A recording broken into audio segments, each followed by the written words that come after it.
eu não perdi uma oportunidade. Eu era músico, ia em rádio, televisão, eu não perdi uma oportunidade de falar mal do Evangelho. Não perdia. Sempre uma piadinha.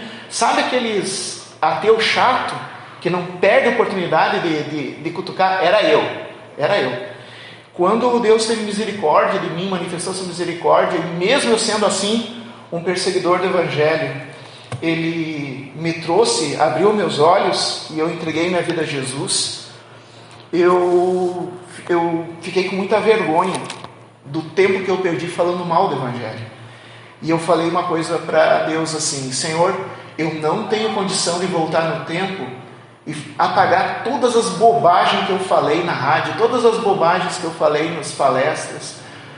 Não tenho como fazer isso, mas um compromisso. E eu era psicólogo, eu chegava a ser convidado a fazer palestras sobre depressão numa igreja, até numa igreja batista lá de Santo Ângelo, e falar mal de Jesus na palestra, dentro de uma igreja. Eu tinha esse topete, olha só, né? E mesmo assim, olha como Jesus é maravilhoso. Ele ainda me amou a ponto de me resgatar da cegueira e me perdoar e me dar uma nova oportunidade. Eu falei para Jesus assim: Senhor, eu não tenho como voltar no tempo e apagar todas as bobagens que eu já falei, mas uma coisa eu garanto para o Senhor: a partir de hoje, até o final da minha vida, toda vez que eu tiver uma oportunidade, eu vou falar do teu amor. Então assim, quando o irmão Rainer chegou para mim e disse assim: tem uma palavra? Não, eu vim aqui para receber a palavra, para compartilhar, né? Mas eu fiz um compromisso com o nosso Senhor de qualquer oportunidade sempre falar do amor de Jesus. E nós estamos no período da Páscoa, e tem uma canção católica que diz: a Páscoa não é só hoje, a Páscoa é todo dia. E é verdade, porque Cristo não ressuscitou. Cristo não ressuscita uma vez por ano. Cristo ressuscitou uma única vez para a vida eterna, e eternamente vive e reina e voltará. Então a Páscoa é todo dia. E eu, pensando nisso, compartilhando uma reflexão rápida, por isso que eu não pude negar.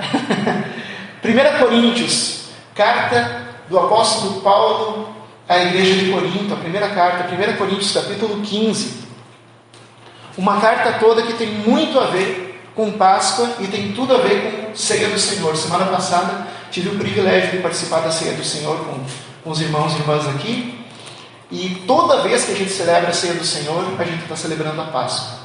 E a primeira carta dos Coríntios fala muito disso, mas tem uma parte fantástica da primeira carta aos Coríntios, capítulo 15, no versículo 17 ao 20, diz assim: se Cristo não ressuscitou, é vã a vossa fé, e ainda permaneceis nos vossos pecados. E ainda mais, os que dormiram em Cristo pereceram. E se nossa esperança em Cristo se limita apenas a essa vida, somos os mais infelizes de todos os homens. Mas de fato, Cristo ressuscitou dentre os mortos, sendo Ele as primícias dos que dormem. Igreja, foi falado pela irmã Mayra, foi falado pelo irmão Rainer, e eu venho aqui falar da palavra de Deus. Páscoa não é data comemorativa. Páscoa é o centro da nossa fé. Quem é cristão e não entende o que aconteceu na Páscoa, não é cristão de verdade.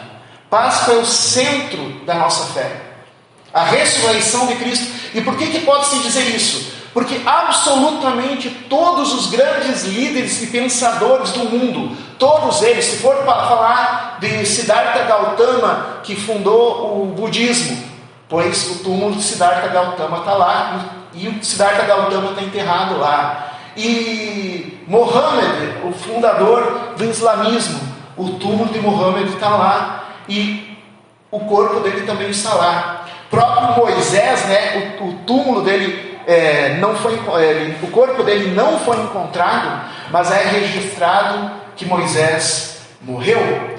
E Sócrates, o grande pensador que formulou todo o pensamento do Ocidente, Sócrates também morreu, e está registrado a sua morte.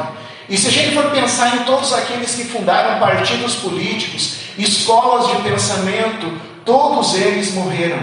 No entanto, se tu fores até Jerusalém, aonde Jesus foi sepultado, tu vai encontrar uma tumba vazia e uma placa dizendo: não procureis entre os mortos aquele que vive. Porque Jesus ressuscitou, Ele é o único. Ele é o único. E nenhuma outra crença fala a respeito disso. Tu nunca vai encontrar um budista que diz: não, o Buda está vivo. Não, o Buda está vivo espiritualmente em cada um de nós. Eles vão dizer: Mohammed não está vivo, mas ele se vive em cada um de nós. E assim por diante.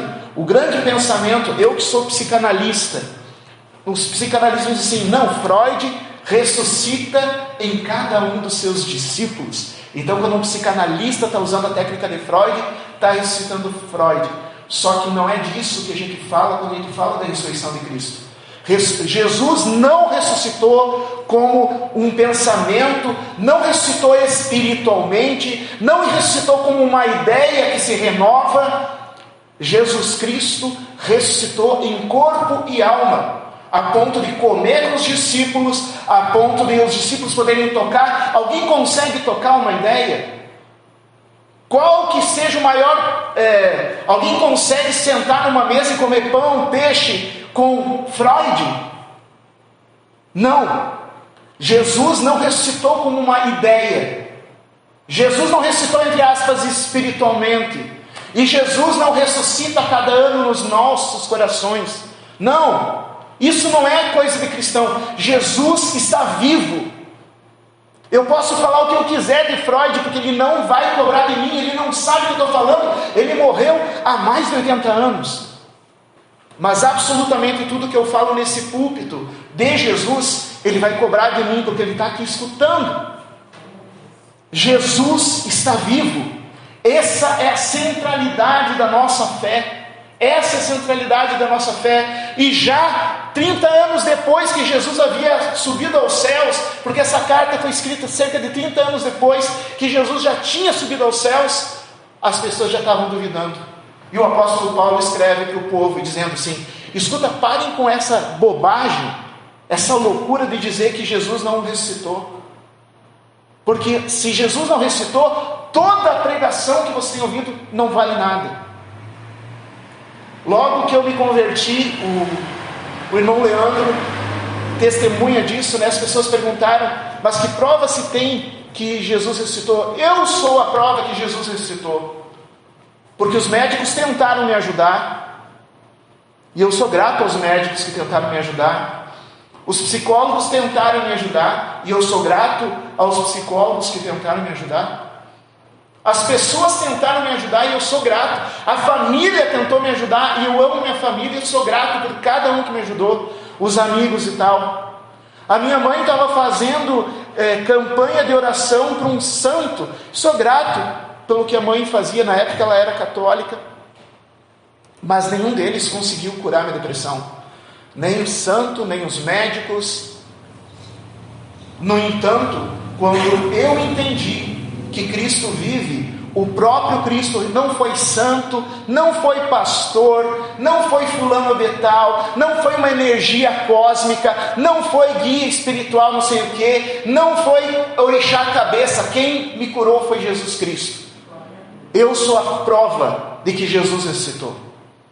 Se eu estou aqui hoje falando, um ex-ateu que perseguia cristãos, um ex-ateu que não perdia a oportunidade de fazer piadinha contra as igrejas, um ex-ateu que só... Eu estou falando isso, mas dentro ainda tenho vergonha de ter perdido o meu tempo.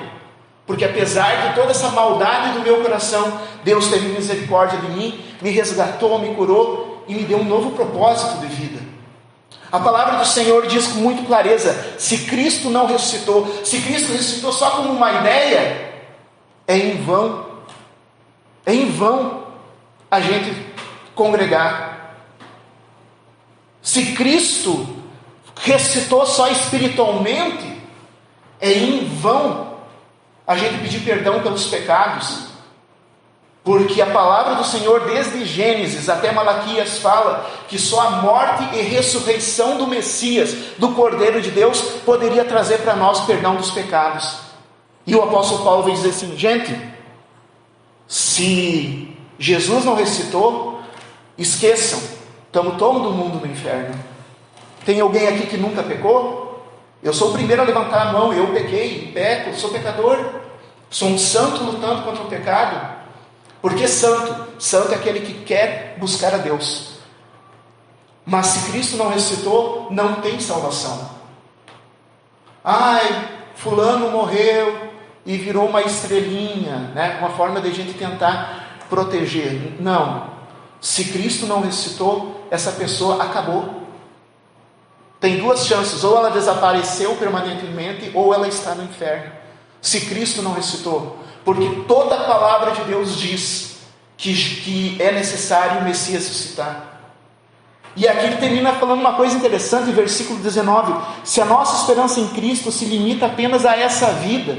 Tem gente que vai procurar Jesus porque quer um emprego novo. E a pessoa que vai para Jesus porque quer um emprego novo, quando achar um emprego melhor, vai abandonar Jesus. Tem gente que quer Jesus porque quer um casamento. Tem gente que quer Jesus porque, sei lá, porque quer curar uma doença. E eu tenho caminhado, eu tenho sido ministro do Evangelho desde 2006. Eu nunca fui membro no banco.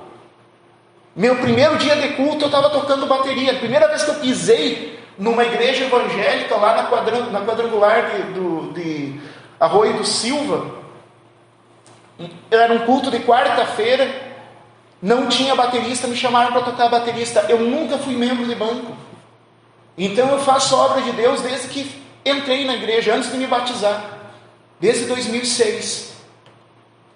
E eu tenho visto pessoas que procuram a Jesus por questão desse mundo, procuram a Jesus para ganhar mais dinheiro, procuram a Jesus por prosperidade, procuram Jesus por causa de uma cura, procuram Jesus por causa de não sei o que, e eles recebem, porque Deus é bom, Deus gosta de abençoar.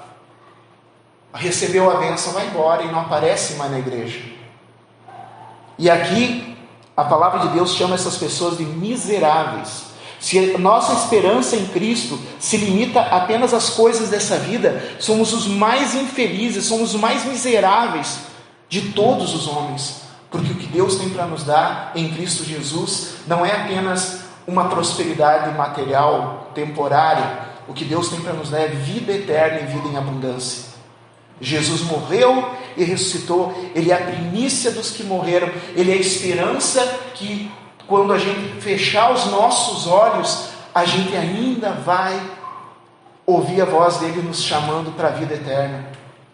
Ele nos acompanha a vida inteira. Ele jamais nos abandona. Ele é aquele que nos cuida. Ele é aquele que, quando a gente cai em pecado, que a gente volta para o vício, ele estende a mão: filho, tu errou, filha, tu errou, mas agora se limpa o joelho que tu ralou nessa queda, segura a minha mão, esquece essa queda e vamos continuar andando. É assim Jesus.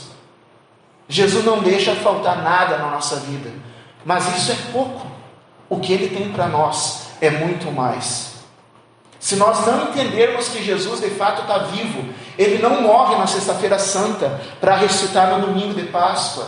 Não, Ele está vivo.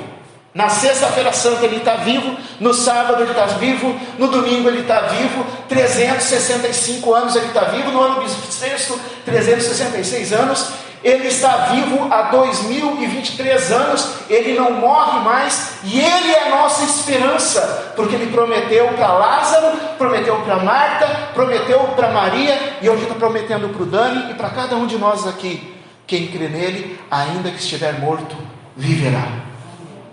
Isso é a Páscoa, é se lembrar. E meu querido, minha querida, nós somos felizardos, nós não celebramos a Páscoa uma vez por ano.